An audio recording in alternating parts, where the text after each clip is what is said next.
Rosie's Brother. It was a beautiful day on Sodor. Both Rosie and 87546 were resting at Hilltop Yards. Tomorrow, one of my surviving siblings will come here on trial to help out, said Rosie cheerfully. Oh, yes, replied 87546.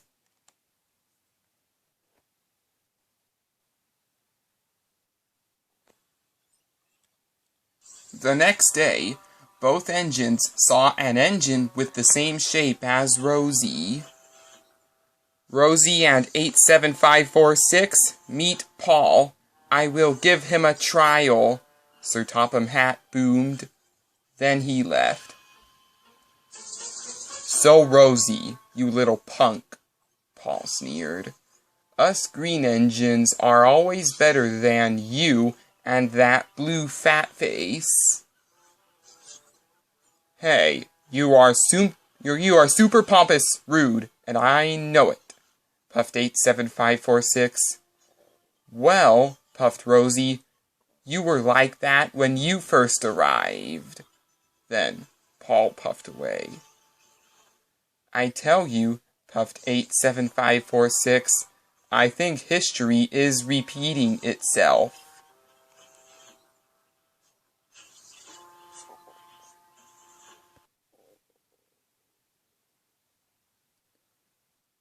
Later, Sir Topham Hatt had various important jobs for Paul. First, I want you to take a passenger train to a station so they can hop on Omri's train. Then, I want you to take a freight train to the yard. And after that, you will take a passenger train to the airport. Yes, sir, puffed Paul. Also, take Rosie and 87546 with you. And Sir Topham Hatt left. This made Paul cross. I know my way better than anyone else here, he puffed crossly.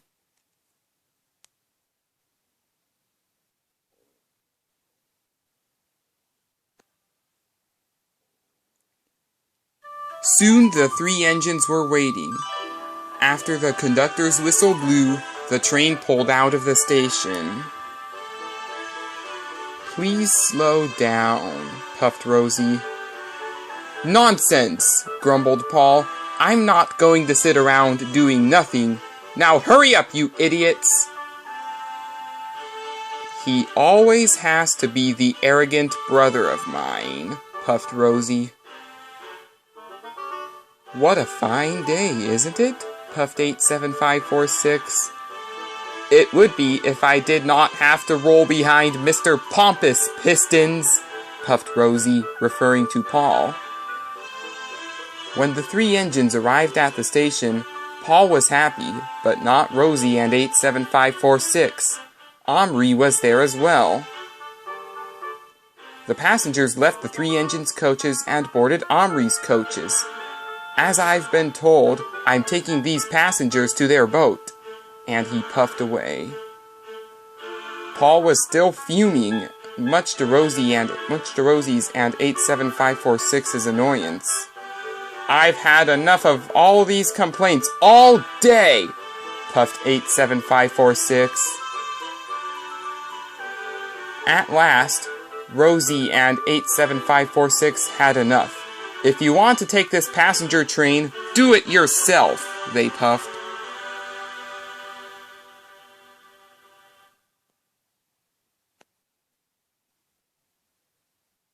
And that is exactly what Paul did after the conductor's whistle blew. Paul kept bumping his coaches, but said nothing. When Paul arrived at the airport, the passengers were cross. What a rotten ride, growled some of them. Our daughter had her stuffed toy fly from her hands because we were bumped around, said a girl's parents. "This engine is a stuck-up drag racer," said another.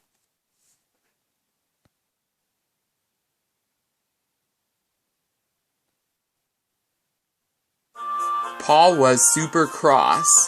"I'm taking no more silly passengers," he puffed. His driver accidentally pulled the regulator while the coaches were uncoupled, but Paul didn't realize it. Paul did not see two red flags on the side of the tracks. Ahead, a bridge was under repair. Billy and Oliver took the workmen, and they did not see Paul coming towards the bridge. Paul couldn't stop himself because he went onto the bridge at 80 miles per hour. Then he came off the bridge and fell into the water.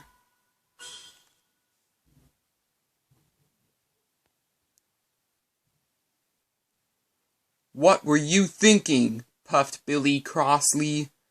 "That was reckless of you to do 80 in a 4-mile-an-hour construction zone," added Oliver. Paul was shamefaced. Later, the bridge was repaired, and Rosie and 87546 arrived with the breakdown train.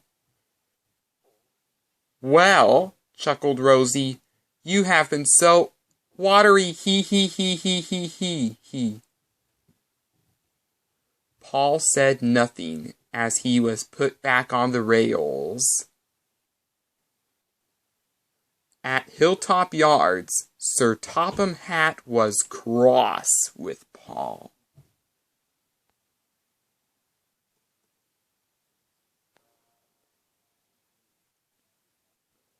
"Your bad behavior has caused nothing but confusion and delay," he boomed.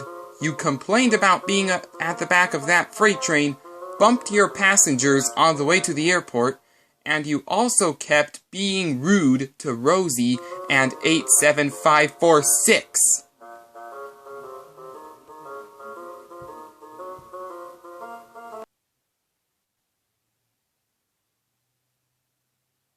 Rosie decided to stick up for her brother.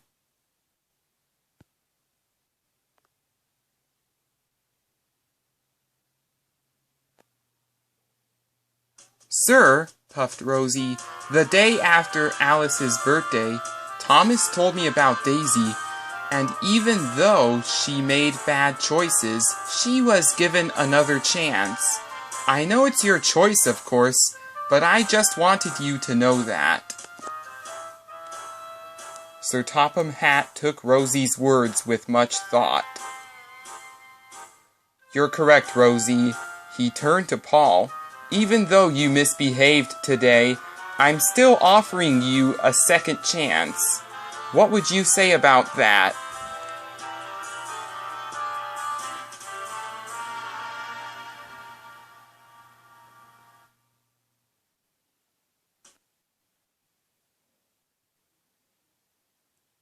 "Well," puffed Paul, "even though I've learned a lot on this railway, no, but thank you for offering." "And Rosie," Paul added, "thank you for sticking up for me. You're a really great sister."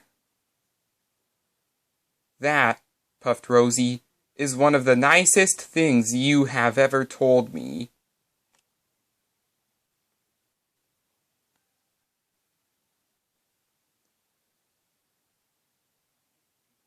Paul was still sad when he went home in disgrace. Both Rosie and 87546 worked even harder to make sure that Paul doesn't return.